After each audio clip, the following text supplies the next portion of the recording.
कैसे देखते हैं इस टिप्पणी को? देखिए, हम बहुत पहले ही बताए थे कि हमारे देश का प्रधानमंत्री पढ़ा लिखा नहीं है, अनपढ़ है। और ये जो रमेश बिदुरी ने टिप्पणी किया है, कटुआ भड़ुआ, ये वो नहीं बोला है, ये प्रधानमंत्री जी के द्वारा बुलवाया गया है कि नफरत फैलाओ देश में, क्योंकि ये हिंदू मुस्लिम, पाकिस्तान हिंदुस्तान, इसी के ऊपर इनको राजनीति करना है, मंदिर मस्जिद। तो ये प्रधानमंत्री के द्वारा बुलवाया गया है सदन में। उनकी क्या औकात थी कि वो बोलते हैं ऐसा चीज कि जिससे देश में हमारे खंडन हो, देश में खंडन हो, दंगा हो, ये सब चीज प्रधानमंत्री जी करवाना चाहते हैं। एक हम लोग जानते थे कि हाँ जो है लोक भवन जो बनवाए हैं ये एक मंदिर है, लेकिन ये मंदिर इनके दिमाग में ये नहीं है कि इसको जो है वो जनता के 140 करोड़ के टैक्स से बना है।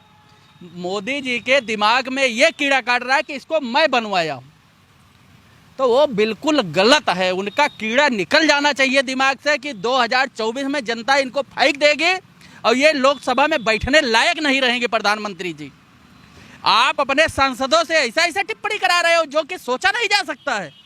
और चलती हुई सदन में अगर यही कोई विपक्ष का नेता किया होता सांसद, तो आप उसको निष्कासित कर देते हैं तुरंत। और आप स्वयं जो है प्लान बना करके ऐसी भावना से खेल रहे हो एक दूसरे कास्ट के।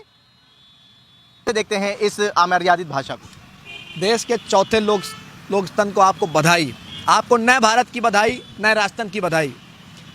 इस नए भारत में, नए संसद भवन में हम लोगों ने उम्मीद करी थी कि शायद मोदी जी और उनकी भारतीय जनता पार्टी के सांसद का आचरण बदलेगा, लेकिन वही पुरानी घटिया सोच, वही मानसिकता के लोग नए संसद में आते हैं और एक मुसलमान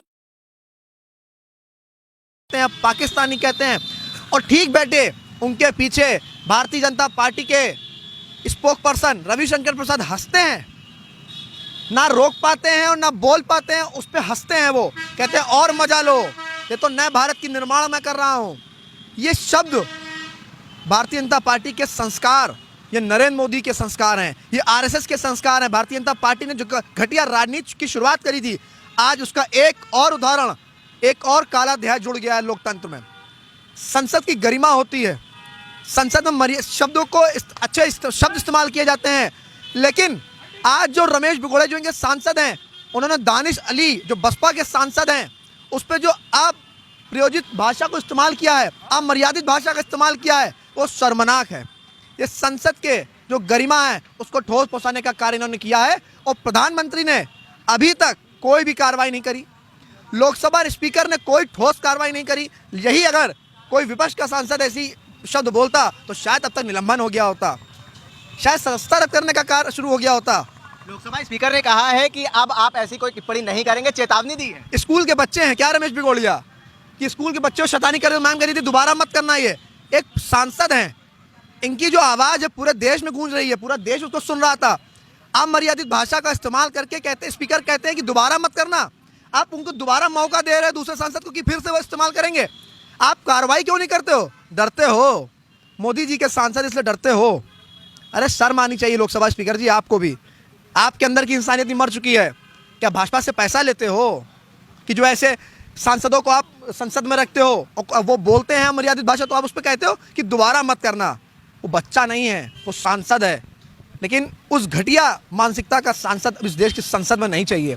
नया संसद बना था, सबको खुशी थी, महिला आरक्षण बिल इन्होंने लाए हैं ये, लेकिन उस पर भी मैं एक बात कहना चाहता हूँ कि जब तक जनगणना नहीं हो जाती, जब तक डिलिमिटेशन जिसको हम लोग परसिमन बोलते हैं, जब तक वो नहीं हो जाती, तब तक महिला आरक्षण बिल भी लागू नहीं हो सकता। दूसरी पार्टी का कोई सांसद ऐसी अमर्यादित भाषा का प्रयोग करता तो क्या कार्रवाई होती उसको?